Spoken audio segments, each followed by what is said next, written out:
आप सभी का स्वागत है मेरे YouTube चैनल पर और मेरी कहानी माय डेविल वाइफ के नेक्स्ट पार्ट को शुरू करते हैं। Chapter number 14 welcome home sir.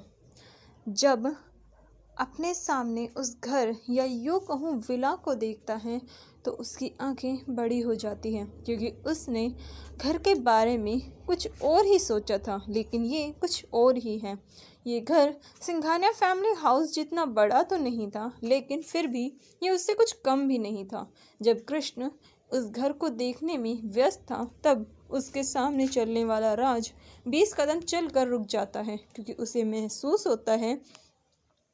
महसूस हुआ कि वो अकेला ही चल रहा है, क्योंकि कृष्ण तो उसके पीछे है ही नहीं। जब वो पीछे मुड़ता है तो कृष्ण अब भी घर को ही देख रहा था। राज जानता था कि कृष्ण का हैरान होना लाजमी है, क्योंकि ये घर बेहद सुंदर तो था। फिर राज वापस कृष्ण के पास जाकर बड़े ही अदब से कहता है, सर क्या हम अंदर चलें? जिस पर कृष्ण अपने होश में आते हुए कहता है, हाँ हाँ। और ये कहकर वो अपनी नज़रें इस घर से हटा देता है और राज के पीछे चलने लगता है। जब वो घर के अंदर जाता है तो वो देखता है सभी नौकर और नौकरानियाँ एक लाइन में उसके सामने अपना सर झुका कर खड़े हैं। ये देखकर कृष्ण थोड़ा नर्वस हो जाता है और सर झुकाकर वो अंदर जाने लगता है। तभी हेड सर्वेंट आगे आकर अपना सर झुकाकर बड़े ही आदर के साथ कहता है, वेलकम होम सर। ये सुनकर कृष्ण बस अपने दांत दिखाता है। वहीं राज उस सर्वेंट से कहता है, मिस्टर ली, आप सर को कमरे तक छोड़ आइए, साथ में इन्हें घर भी दिखा दीजिए, मैं चलता हूँ।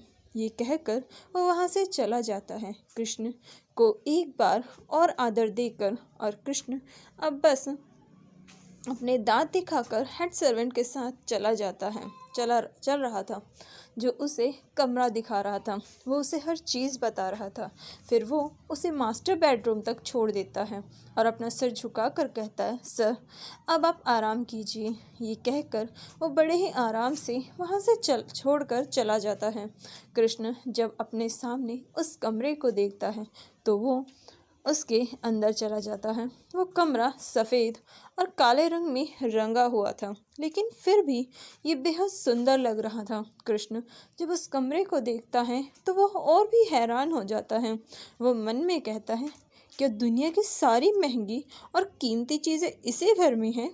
ये कहकर वो अपने पास रखा टेबल पर जो फ्लावर पॉट जो कांच से बना हुआ था उसे देखता है। उसमें इतनी हिम्मत भी नहीं थी कि वो इसे हाथ लगा सके। और फिर वो उस कमरे की तस्वीरों और वहाँ पर रखा हर सामान जो बेहद कीमती था उसे देखकर बस देखता ही रह जाता है। जब वो ये सब देखने में व्यस्त था, तभी बाथरूम का दरवाज़ा खुलता है और वो वहाँ से बाथ गाउन पहनकर प्रियंका बाहर आती है। उसके बाद जिम से पानी उसकी गर्दन से होता हुआ नीचे जा रहा था। ये देखकर कृष्ण का गला सूख जाता है और वो बस अपनी लालच भरी नज़रों से प्रियंका को देख रहा था। वहीं जब प्रियंका को ये महसूस होता है कि कोई दो आंखें उसे देख रही हैं, तो वो अपने बालों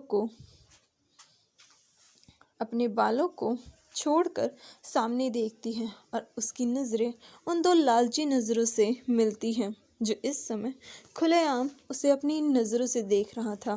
प्रियंका ये देखकर अपनी भौहें आपस में जोड़ लेती है और वो अपने बालों को छोड़कर खुद वर्किंग क्लोजेट में जाकर कपड़े पहन कर आती हैं, लेकिन फिर भी कृष्ण उसे बेशर्मी से देख रहा था। और ये देखकर प्रियंका जाकर बेड पर बैठ जाती है और अपने एक पैर के ऊपर दूसरा पैर रखकर कृष्ण को देखकर कहती है, मज़ा आया? क्या तुम्हें अच्छा लगा? जिस पर कृष्ण अपनी गर्दन हाँ में हिलाता है और उसकी बात सुनकर प्रियंका उसे घूरने लगती है। वहीं उसे खुद को यूँ घूरता देखकर कृष्ण अपना गला साफ करके कहता है, देखो इसमें मेरी कोई गलती नहीं है। तुम तो जानती हो हमारी शादी हो चुकी है, तो हम एक ही कमरे में रहेंगे, तो तुम्हें अंदर से कपड़े पहन कर आने चाहिए थे। और उसकी बात सुनकर प्रियंका बिना कुछ कहे बस उसे घूरने लगती है। फिर कुछ देर तक कमरे में शांति रहती है और कृष्ण और प्रियंका एक गहरी सांस लेकर कहती है, मेरी बात सुनो, मैं पहले ही सारी बात तुम्हारे सामने रखती हूँ। हमारी ये शादी मजबूरी में हुई थी और इस शादी का ज़्यादा कोई मतलब नहीं है, तो तुम ज़्यादा सोचना मत। तुम बस अपना काम करोगे और मैं अपना। तुम मेरे काम के बीच में नहीं आओगी और ना ही मैं तुम्हें रोकूंगी, ठीक है? तुम ये समझ सकते हो कि ये एक कॉन्ट्रैक्ट मैरिज है। जिस पर कृष्ण बस हाँ कहता है, क्योंकि वो भी ये जानता था कि इन दोनों की ज़िंदगी बिल्कुल अलग है।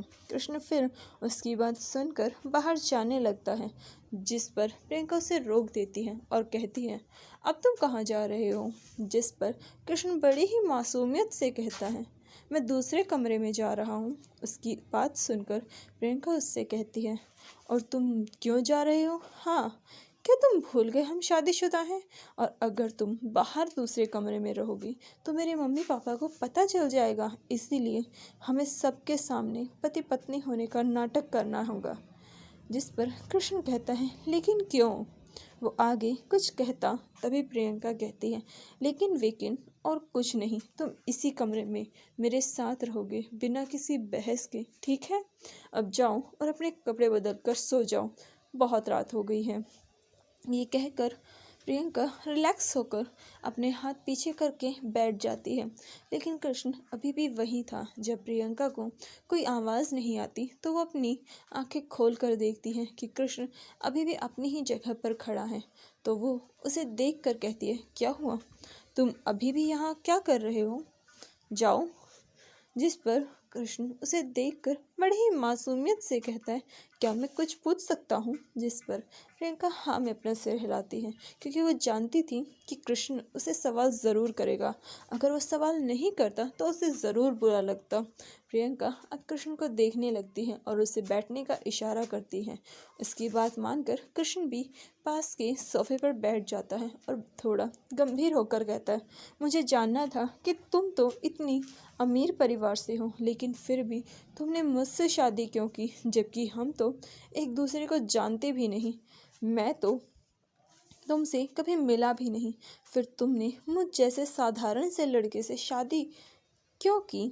और वो भी उसी समय जब मुझे किसी की ज़रूरत थी। उसकी बात सुनकर प्रियंका जो रिलैक्स होकर बैठी थी, उसे देखकर कहती है, पहली बात, ये बात बिल्कुल सच है कि हम एक दूसरे को पहले से नहीं जानते और तुम्हारी मदद करना ये बस एक हादसा है और कुछ नहीं। ये कहकर प्रियंका चुप हो जाती है। उसकी बात सुनकर कृष्ण समझ जाता है कि ये सब तो बस हादसा है, लेकिन शादी, और जैसे ही उसके दिमाग में ये बात आई, वो प्रियंका से कहता है, ये सब तो ठीक है, लेकिन फिर तुमने मुझसे शादी क्यों की? जिस पर प्रियंका कुछ नहीं कहती और कुछ सोचने लगती है। चैप्टर नंबर 15, शादी क्यों की। जब कृष्ण प्रियंका से कुछ सवाल करता है तो प्रियंका उसकी किसी गहरी सोच में डूब जाती है। वहीं कृष्ण बस उसे देख रहा था। फ्लैशबैक शुरू। प्रियंका जब उस बाजार में गई थी तब वो किसी से मिलने के लिए गई थी जो उसके लिए ज़रूरी था, और आते समय वो कृष्ण से टकरा गई थी। वो दोनों ही एक दूसरे को देखते रह गए थे। उस समय प्रियंका कृष्ण को नहीं जानती थी और उसने उसे नज़रअंदाज कर दिया था। और जब वो उस जगह से अपने घर आई तो उसे वहाँ अपने दादाजी मिले जो उससे घर आए हुए थे। उनके दादाजी बिना किसी वजह के उनके घर उनके पास नहीं आते जब तक वजह ज़्यादा ज़रूरी ना हो। इसीलिए प्रियंका समझ गई कि ये मामला ज़रूर कुछ ज़्यादा ही ज़रूरी है। उस समय उनके दादाजी कुछ ज़्यादा ही गंभीर लग रहे थे। जब प्रियंका ने अपने दादाजी से यहाँ आने की वजह पूछी तो उन्होंने उससे एक वादा लिया। दादाजी ने कहा, प्रियंका बेटा, मैं तुम पर तुम्हारे पापा से भी ज़्यादा भरोसा करता हूँ। तुम मेरी सबसे प्यारी बच्ची हो। आज दादाजी तुमसे कुछ मांगना चाहते हैं, इसे दादाजी की आखिरी इच्छा समझकर पूरा कर दो। प्रियंका थोड़ा हैरान थी क्योंकि आज दादाजी कुछ अलग लग रहे थे। इसीलिए प्रियंका कहती है, जी दादाजी कहिए, क्या बात है? आप जो कहेंगे वही होगा। नहीं, पहले तुम वादा करो कि तुम अपनी बात से पीछे नहीं हटोगी और मेरी बात बिना किसी सवाल के मानोगी। दादाजी अपनी बात पर जोर देते हुए कहते हैं, जिस पर प्रियंका ने भी बिना ज़्यादा सोचे सिर्फ दादाजी के लिए कहा, ठीक है दादाजी, मुझे आप पर भरोसा है। आप जो कहोगे वो मैं करूँगी, बिना कोई सवाल के, ठीक है। ये सुनकर दादाजी मुस्कुराने लगते हैं और फिर अपने पास से एक फ़ोटो निकालकर उसे प्रियंका के सामने रख कर कहते हैं, तुम्हें इस लड़के से शादी करनी है और इसे प्रोटेक्ट भी करना है। जिस पर प्रियंका जिसके सामने कृष्ण की फ़ोटो रखी हुई थी उसे देख कर कहती है, दादा जी, लेकिन मुझे इसे प्रोटेक्ट किससे करना है? और अगर इसे प्रोटेक्ट करना है तो शादी करने की क्या ज़रूरत है? मैं इसे ऐसे भी प्रोटेक्ट कर सकती हूँ। जिस पर दादाजी थोड़ा गुस्सा होकर कहते हैं, मैंने कहा था कि कोई सवाल नहीं, बिना मेरी बात मानो, बस मेरी बात मानो और इससे शादी कर लो। और इसका पता इस फोटो के पीछे है और तुम्हें इसे प्रोटेक्ट करना है। जिस पर प्रियंका बीच में कहती है, लेकिन दादाजी, मुझे इसे किससे प्रोटेक्ट करना है और ये है कौन? उसकी बात सुनकर दादाजी कहते हैं, इसे तुम्हें सबसे, यहाँ तक कि अपनों से भी इसे बचाना है। और रही इसकी बात कि ये है कौन, ये कहकर दादाजी एक फ़ाइल निकालकर उसके सामने रखते हुए कहते हैं, ये रही इसकी फ़ाइल, इसमें तुम्हें इसके बारे में सब कुछ पता चल जाएगा। और हाँ, तुम्हें इससे 2 दिन के अंदर अंदर शादी करनी है, हर हालत में। ये कहकर दादाजी वहाँ से चले जाते हैं। उनके जाने के बाद प्रियंका ने कृष्ण की सारी जानकारी पढ़ी, लेकिन उसमें कुछ ज़्यादा खास नहीं था। और सबसे अजीब बात जो प्रियंका को लगी कि कृष्ण एक नॉर्मल फैमिली में है, फिर उसके दादाजी उसके बारे में इतना कुछ क्यों निकलवाएंगे?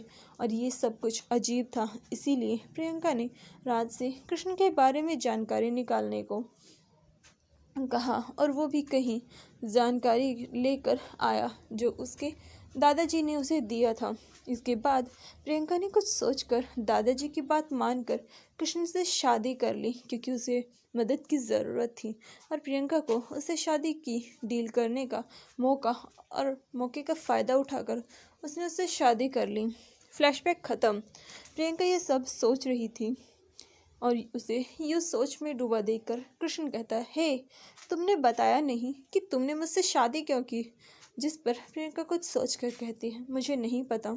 उसकी बात सुनकर कृष्ण कंफ्यूज होकर कहता है, मतलब? जिस पर प्रियंका उसे समझाते हुए कहती है, दादाजी चाहते थे कि मैं शादी करूं और इसीलिए उन्होंने मुझे तुम्हारी तस्वीर दी और मैंने शादी के लिए हाँ कह दी और तुमसे शादी कर ली। ये कहकर कृष्ण अपना सर खुजलाने लगता है। उसे इस तरह करता देख प्रियंका फिर थोड़ी तेज़ आवाज़ में कहते हैं, अब ज़्यादा बकवास मत करो और जाकर नहा लो और सो जाओ। जिस पर कृष्ण फिर बिना कुछ पूछे ही कपड़े लेकर बाथरूम में नहाने के लिए चला जाता है और कुछ देर बाद नहाकर जब वो बाहर आता है तो वो देखता है कि प्रियंका सोफे पर ही सो गई है। ये देखकर वो थोड़ा कंफ्यूज होता है और फिर वो सोचता है कि वो प्रियंका को बिस्तर पर सुला दे, लेकिन फिर जब वो प्रियंका को उठाने के लिए उसके पास जाता है तो उसे उसकी वो बात याद आती है जब प्रियंका ने कहा था कि मुझसे दूर रहना। ये याद करके वो जाकर चुपचाप बिस्तर पर लेट जाता है। उसे लगा था कि अनजान जगह पर उसे नींद नहीं आएगी, लेकिन प्रियंका का बिस्तर इतना आरामदायक था कि कृष्ण बस 10 मिनट में ही गहरी नींद में चला गया। वहीं प्रियंका सोफे पर सो रही थी। कमरे में अंधेरा था और उन दोनों की सांसें इस कमरे की हवाओं में मिल रही थी, जिससे यहाँ का माहौल आज पहले जैसा नहीं था। एक तरह मिडिल क्लास फैमिली का बेटा जिसके पास कुछ नहीं है, बस उसे हैंडसम चेहरा और आकर्षक पर्सनालिटी के अलावा, और वहीं दूसरी तरफ अमीर परिवार की राजकुमारी जो हमेशा एक योद्धा की तरह पली। और आज वो जिसने कभी किसी के सामने झुकना नहीं सीखा, उसने एक ऐसे इंसान से शादी की और वो अब उसके साथ बंधन में बंध चुकी है। कोई भी नहीं जानता कि आगे क्या होने वाला है, क्योंकि इनकी किस्मत में क्या लिखा है। ऐसा कौन सा राज है जो दादाजी छुपा कर बैठे हैं? क्यों करनी है प्रियंका को कृष्ण की हिफाजत आखिर किससे खतरा है इसे? अगर आप भी इन सवालों के जवाब जानना चाहते हैं तो सुनते रहिए मेरी ये कहानी, my devil wife. Thank you, take care, bye bye.